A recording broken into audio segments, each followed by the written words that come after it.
perkenalkan nama saya Cecilia Dena. Hai, perkenalkan nama saya Valeria Vela Evelina. Halo, perkenalkan nama saya Paulus Suryadi. Hai, perkenalkan nama saya Agnes. Bisa, terus ini apa nih? Tadi dah. Di apa Kopel? Di serok mau duduk. Hah? Ini ya, aku nih buat laporan SPT tahunan. Tapi dari tadi nih input.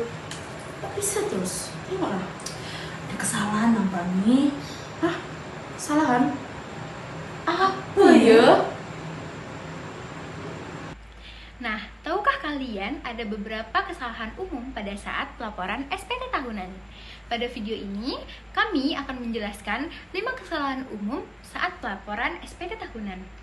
Ada tidak melaporkan semua pendapatan, tidak memahami kredit pajak, tidak melaporkan semua harta, menunda pelaporan pajak, dan mengabaikan perubahan peraturan pajak.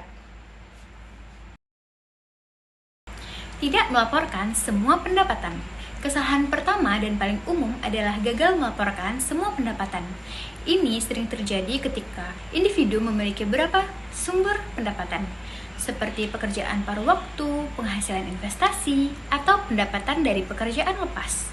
Penting untuk melaporkan setiap pendapatan yang Anda peroleh selama tahun pajak. Kesalahan dalam melaporkan jumlah pendapatan dapat menyebabkan timbulnya sanksi administrasi berupa bunga. Yang kedua, tidak memahami kredit pajak. Jika Anda menerima bukti pemotongan pajak dari pemberi kerja atau klien, pastikan untuk menyimpannya dan memasukkan informasi bukti potong ini dalam laporan pajak Anda. Atas penghasilan yang telah dipotong pajak, maka Anda dapat mengkreditkan pajak tersebut pada menghitung jumlah pajak penghasilan atau PPh kurang bayar di SPT tahunan. Apabila jumlah PPh terutang sama dengan jumlah PPh yang sudah dipotong, maka tidak ada tambahan PPh yang perlu Anda setorkan. Dengan demikian, SPT tahunan Anda dapat dilaporkan dengan status nihil. Yang ketiga, tidak melaporkan semua harta. Kesalahan lain yang sering terjadi adalah tidak atau kurang dilaporkannya jumlah harta per akhir tahun.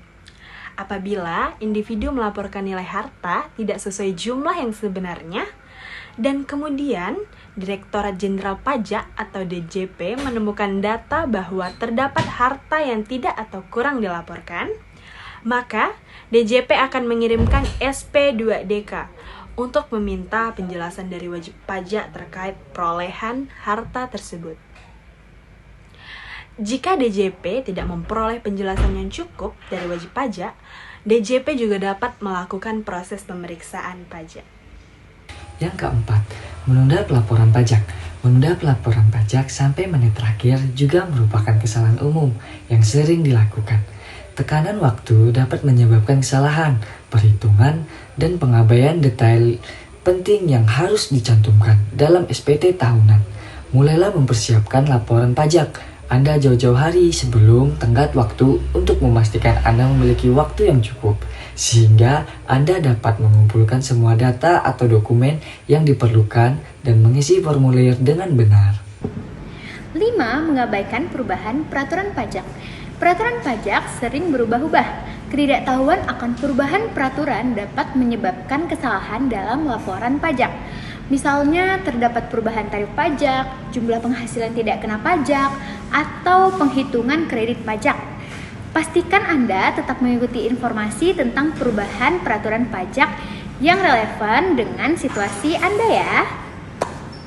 Nah, teman-teman, kesimpulan dapat diambil dari video ini adalah bahwa pelaporan pajak yang tepat penting untuk menghindari sanksi dan masalah hukum.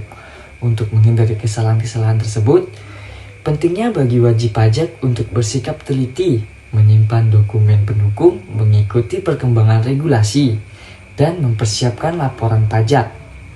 Dengan demikian, proses pelaporan pajak dapat berjalan lancar dan sesuai ketentuan yang berlaku.